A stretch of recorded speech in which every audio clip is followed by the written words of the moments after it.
Border district BSF EWS 42.03 2024-এ final চাকরি পেয়েছে।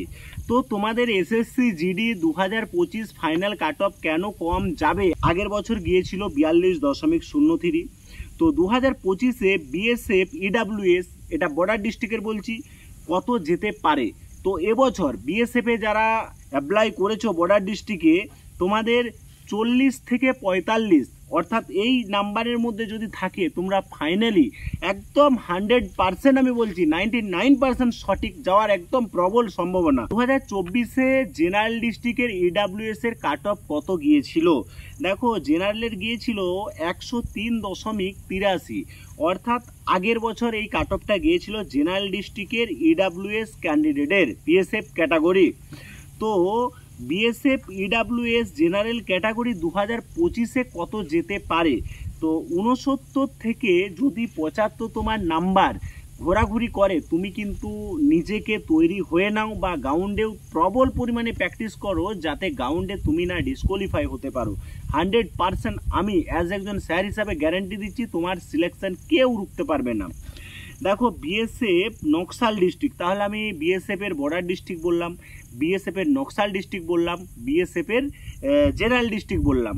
দেখো, বিএসএফ নকশাল ডিস্ট্রিক্ট 2024 অর্থাৎ আগের সিলেকশানে গিয়েছিল 102.46, অর্থাৎ 102.46।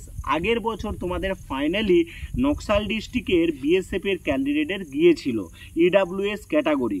তো BSF Naxal district EWS category এবছর কত যেতে পারে, এই নিয়ে তোমরা প্রত্যেকেই কিন্তু কনফিউজে আছো। তোমরা নিজেরাও বুঝতে পারছো না যে কাট অফটা কত বাড়তে পারে না কত কমতে পারে। তো আমি তোমাদের বলে দিচ্ছি, 72 থেকে 78 নাম্বার যদি থেকে থাকে, তোমরা বাড়িতে না বসে থেকে গ্রাউন্ডে যাও, দুবেলা দৌড়াও, দেখো তুমি সাফল্য পাবে। কারো কথা শোনার দরকার নেই। তোমার কত নাম্বার আছে আমাকে কমেন্ট করো, আমি ইন্ডিভিজুয়াল তোমাদের কমেন্টের অ্যান্সার দিই প্রত্যেককেই। ওবিসি বর্ডার ডিস্ট্রিক্ট বিএসএফ 2024-এ কাট অফ কত গিয়েছিল?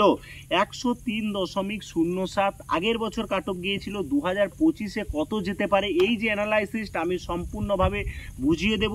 বিএসএফ ওবিসি বর্ডার ডিস্ট্রিক্ট এবছর তোমাদের কাট অফটা আগের বছরের থেকে অনেক কমবে। তোমরা নিজেরাও সেটা বুঝতে পারছো যে কেন কমবে, কি জন্য কমবে। এবছর তোমাদের 75 থেকে 80-র মধ্যে যদি নাম্বার থাকে, তোমরা তৈরি হয়ে যাও, তোমাদের 100% চান্স প্রবল, এবং 100-এ 100%ই কিন্তু তোমাদের সিলেকশন হওয়ার একটা সুযোগ আছে এবছর। তো বিএসএফ ওবিসি জেনারেল ডিস্ট্রিক্ট আগের বছর গিয়েছিল 114.46, অর্থাৎ 114+ সে কিন্তু চাকরি পেয়ে গিয়েছিল আগের বছর। এবছর বিএসএফ ওবিসি জেনারেল ডিস্ট্রিক্টে কত কাট অফ যেতে পারে? এবছর যদি ওবিসি জেনারেল ডিস্ট্রিক্টের কোনো ক্যান্ডিডেট হয়ে থাকো, তোমার যদি 91 থেকে 96-এর মধ্যে নাম্বার ঘোরাঘুরি করে, তুমি একদম বসে থাকবে না, তুমি ফাইনালি সিলেকশনের জন্য তৈরি হয়ে যাও। গ্রাউন্ড করতে পারলে তোমার সিলেকশন কেউ রুখতে পারবে না। দেখো, বিএসএফ ওবিসি নকশাল ডিস্ট্রিক্ট, অর্থাৎ আমি বললাম বর্ডার ডিস্ট্রিক্ট, আমি বললাম জেনারেল ডিস্ট্রিক্ট, আমি বলছি নকশাল ডিস্ট্রিক্ট, বাট প্রতিটা ক্যাটাগরি ওয়াইজ পার্ট কে কোন পোস্টে ছেড়েছো সেটাও কমেন্ট করবে। পোস্টও একটা কিন্তু ফ্যাক্টর আছে, কারণ অনেক টাইমে দেখা যায় বিএসএফে কাট অফটা 2 কম, সিআরপিএফে 2 বেশি, বা সিআইএসএফে 2 বেশি, বা এসএসবিতে 1 কম। তুমি যদি সিআইএসএফে ছাড়ো, সেটা সর্বদাই কিন্তু কাট অফটা বেশিই যায়। বিএসএফে দেখবে আবার কাট অফটা তুলনামূলক কম যায়।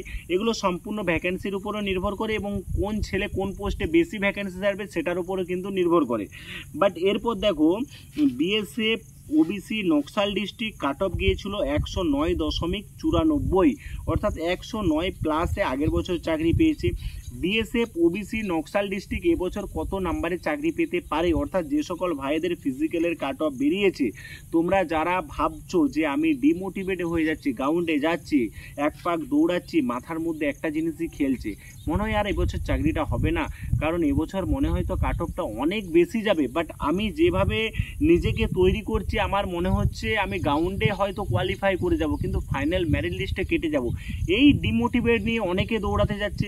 তা এই ডিমোটিভেট নিয়ে কিছু ছেলে গ্রাউন্ড করছে, এবং 12 আনা ছেলে তারা কিন্তু গ্রাউন্ডে ডিসকোয়ালিফাই হয়ে যাচ্ছে। কারণ কি, সে ছুটতে ছুটতে মাথায় একটাই মাইন্ডে আছে যে আমার হয়তো নাম্বারে হবে না। আগে এই চিন্তা ভাবনাটাকে দূর করো।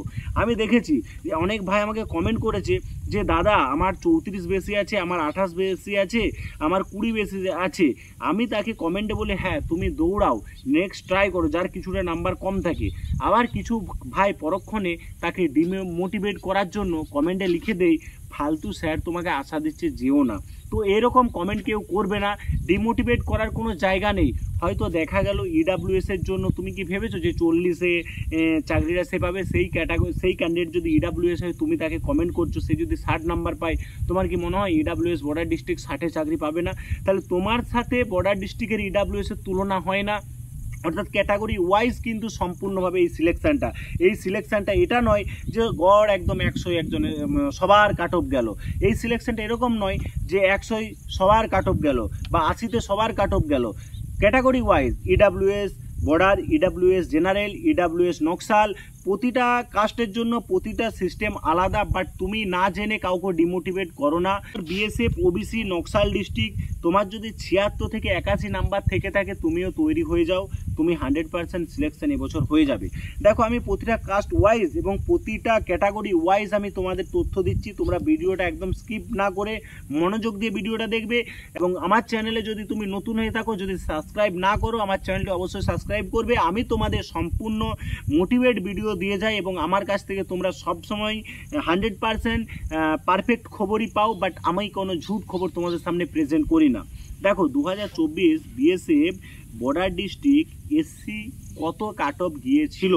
তো বর্ডার ডিস্ট্রিক্টের এসসি ক্যান্ডিডেট মেল ছেলেদের কথা আমি বলছি 105.03। আগের বছর 105-এ চাকরি পেয়েছে এবং 2025-এ কতই চাকরি পাবে। তো বিএসএফ এসসি বর্ডার ডিস্ট্রিক্ট, তোমার যদি 80 থেকে 85 নাম্বার থেকে থাকে, তুমিও কিন্তু ফাইনালি সিলেকশন হয়ে যাবে। তোমরা নিজের উপর ভরসা রেখো, দেখো গ্রাউন্ডে যাও, দেখো তোমরা সম্পূর্ণভাবে সিলেকশন হয়ে যাবে। ট্রাই টু এগেন, চেষ্টা করে যেতে হবে। তোমার যতদিন বয়স আছে তোমাকে কিন্তু তোমার শেষ বিন্দু পর্যন্ত তোমাকে চেষ্টা করতে হবে। চ্যানেলে যদি নতুন হয়ে থাকো অবশ্যই চ্যানেলটি সাবস্ক্রাইব করে রাখো।